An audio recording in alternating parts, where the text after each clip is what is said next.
Shalom Bapak Ibu Saudara-saudara sekalian, bertemu kembali di dalam Suara Gembala kali ini yang bertemakan bagaimana bersikap di tengah-tengah situasi yang tidak pasti, atau bagaimana kita bersikap dalam menghadapi yang namanya ketidakpastian. Ya, di dunia ini ada banyak situasi yang kita hadapi, dan situasi itu bukanlah situasi yang pasti. Karena itu ada seorang penulis yang pernah mengatakan bahwa satu-satunya yang pasti di dunia ini adalah ketidakpastian itu sendiri. Baik, yang menarik adalah belakangan ini makin banyak orang bingung bagaimana menghadapi COVID-19. Kenapa? Karena mereka mau bersikap serba salah. Serba salah karena kita sedang berhadapan dengan dua situasi yang saling tarik-menarik. Dua situasi itu saya sebut sebagai dualisme masalah yang saling tarik-menarik. Satu sisi kita mau lolos atau mungkin mau selamat dari COVID-19, sehingga kita diam di rumah berbulan-bulan gitu ya, dan kita tidak melakukan apa-apa karena kita takut terkena COVID-19. Kita mau selamat lah gitu. Tapi di sisi yang lain, kita mesti kerja, kita mesti mencari nafkah. Sebab kalau tidak, ekonomi kita akan menipis, akan merosot, akhirnya kita juga susah. Jadi sisi yang satu kita mau selamat, sisi yang lain kita juga mau selamat. Jadi ini dua masalah, multi masalah atau dualisme masalah yang tarik menarik, sehingga pemerintah tidak ada lagi pilihan bagi kita. Pemerintah katakan bahwa harus tetap kerja. Kenapa? Karena ekonomi harus bergerak, atau harus berputar, harus berjalan. Dan yang kedua, COVID-19 harus dihadapi dengan disiplin yang sangat tinggi. Nah, semua ini kita dengarkan di TV, kita dengarkan di media sosial, dari pemerintah, dari menteri sosial, dari gugus tugas, dari siapa saja. Tapi sebagai orang Kristen, pertanyaan yang berikutnya adalah bagaimana sikap rohani kita ketika kita berhadapan dengan satu situasi yang tidak menentu seperti ini. Situasi yang tidak pasti seperti ini. Kenapa situasi ini menjadi tidak pasti? Karena dualisme masalah yang tarik-menarik tadi. Nah, kondisi inilah yang membuat banyak orang stres, banyak orang khawatir, menjadi takut, menjadi putus asa. Mereka bingung mau bersikap bagaimana. Nah, sikap kita sebagai orang percaya itu harus bagaimana? Apa yang harus kita lakukan sebagai orang percaya, sebagai orang beriman, ketika berhadapan dengan situasi yang tidak pasti seperti ini? Saya bacakan satu ayat yang menarik yang akan memberi kita satu penghiburan yang luar biasa.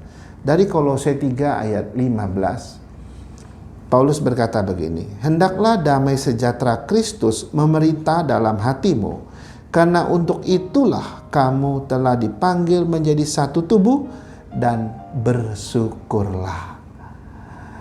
Saudara-saudara yang dikasihi Tuhan, ada 3 pelajaran yang penting kita dapat dari ayat ini. 3 pelajaran ini adalah 3 sikap dalam menghadapi situasi yang tidak pasti, atau 3 sikap kita yang harus kita miliki ketika menghadapi yang namanya ketidakpastian. Sikap yang pertama adalah hendaklah damai sejahtera Kristus memerintah dalam hatimu. Sikap yang pertama adalah kita mesti tetap hidup dalam damai sejahtera Kristus.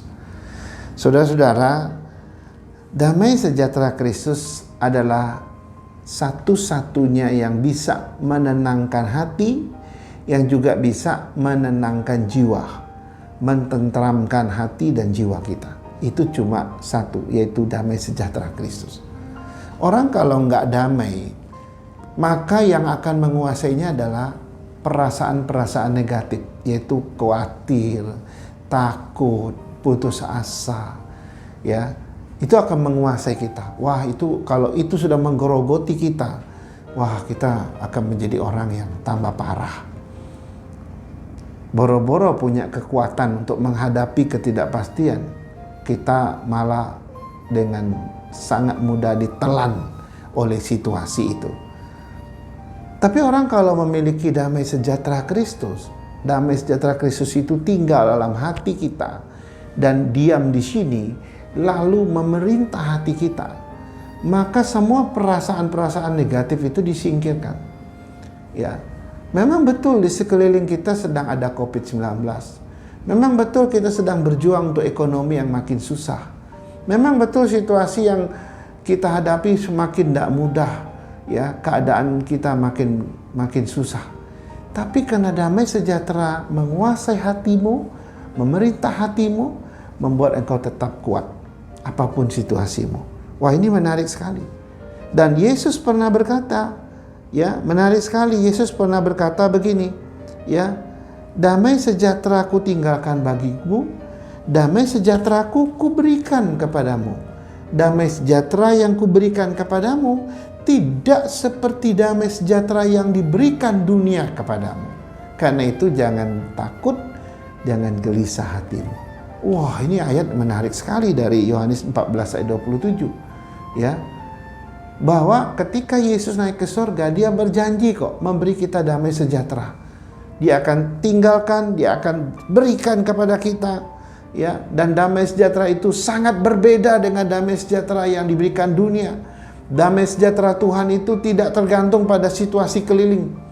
Damai sejahtera tidak tergantung pada keadaan yang kita alami, enggak. Itu damai sejahtera melampaui semua persoalan, sehingga engkau bisa tetap tenang di tengah badai sekalipun. Kau akan tetap aman dan tentram. Kau tidak akan goyah, karena damai sejahtera itu membungkus engkau, membuat engkau jadi kuat.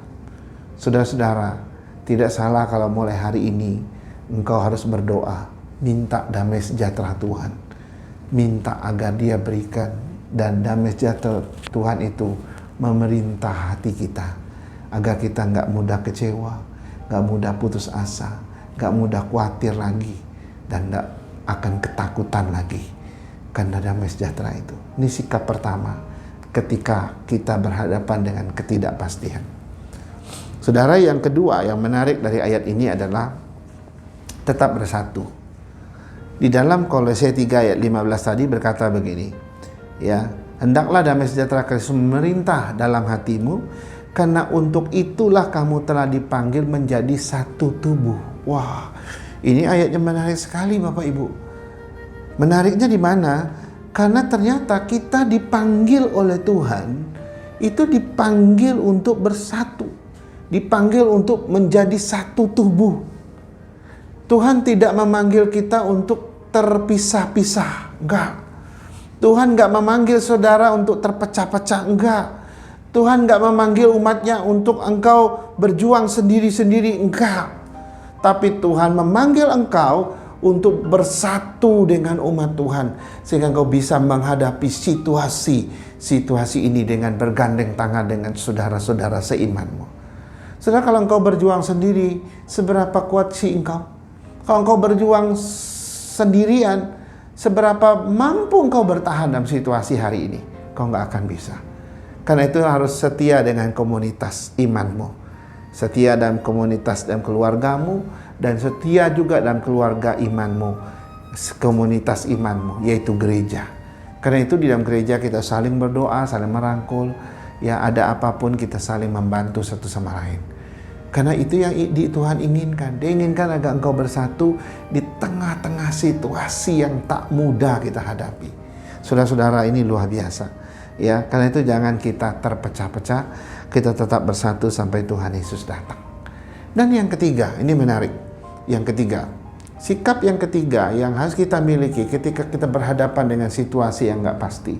Yang ketiga adalah tetaplah bersyukur. Wos, ini satu kalimat yang paling saya suka. Ya, tadi Kolose 3:15 berkata begini, hendaklah damai sejahtera Kristus memerintah dalam hatimu, karena untuk itulah kamu telah dipanggil menjadi satu tubuh, dan bersyukurlah kepada Dia. Saudara-saudara, sikap bersyukur itu adalah satu sikap yang merupakan ciri khas keadaan rohani seseorang, baik atau tidak. Kalau engkau sehat secara rohani, itu dapat terlihat dari ketika engkau bersyukur. Nah, masalahnya kita ini sudah terpola, ya. Kita sering jago bersyukur, hanya bisa bersyukur ketika kita sukses, ketika kita berhasil, ketika kita dapat untung banyak, ketika semua urusan kita lancar, ketika bisnis kita naik, ketika kita semua mendapatkan suatu keuntungan besar atau dapat berkat yang dari Tuhan. Wah, kita bersyukur luar biasa. Tapi siapa kita? Masihkah kita bersyukur ketika kita susah, ketika kita menderita, ketika bisnismu makin merosot, ekonomimu makin susah, ya, penghasilanmu makin susah, makin nggak ada, makin menipis, dan penghasilanmu makin sedikit? Masih tidak kita bisa bersyukur dalam situasi itu? Saudara, jarang sekali orang bisa bersyukur dalam situasi yang sulit. Padahal Alkitab mengajar kita mengucap syukurlah di dalam segala hal. Wah, ini jelas sekali. Bukan dalam satu hal, tapi dalam segala hal. Mau susah, senang, menderita, tak menderita, mau engkau merosot keadaannya, mau engkau bisnismu mengalami kemunduran, di tengah-tengah kesusahan COVID-19 ini, semua negara juga dalam masalah yang besar. Masihkah kita bersyukur? Anak-anak Tuhan mestinya tetap bersyukur, saudara-saudara. Nah, saudara, saya ada menemukan satu hal yang seringkali terjadi kontradiksi dalam situasi seperti itu, ya, tentang bersyukur. Ada orang ketika dia mengalami situasi yang begitu pasti, segala sesuatu dapat dia raih, dapat dia perjuangkan, dapat dia capai dengan mudah, ya, nggak ada halangan, nggak ada masalah. Wah, kita kadang-kadang lupa bersyukur sama Tuhan. Kita terlena dalam situasi yang enak seperti itu. Tapi ketika dalam situasinya terbalik, situasinya menjadi nggak pasti seperti hari ini, segala sesuatu kelihatannya susah sekali untuk diperjuangkan, susah sekali untuk mencapai hasil yang baik, dan banyak hal yang sulit kita raih dengan tangan kita. Kita baru sadar bahwa bersyukur itu sangat berharga atas hari-hari yang Tuhan berikan buat kita. Kenapa puluhan tahun tanpa corona kita kok seperti lupa menghargai hari-hari itu? Kok kita baru 4 bulan mengalami corona, kita baru tahu ternyata hari-hari yang Tuhan berikan, waktu-waktu yang Tuhan karuniakan begitu berharga buat kita. Ayo, walaupun kita sedang di tengah-tengah COVID-19, Bapak Ibu, engkau harus tetap bersyukur. Pertama, bersyukur dalam segala keadaan, bab itu yang Tuhan kehendaki. Yang kedua, bersyukur karena corona ini.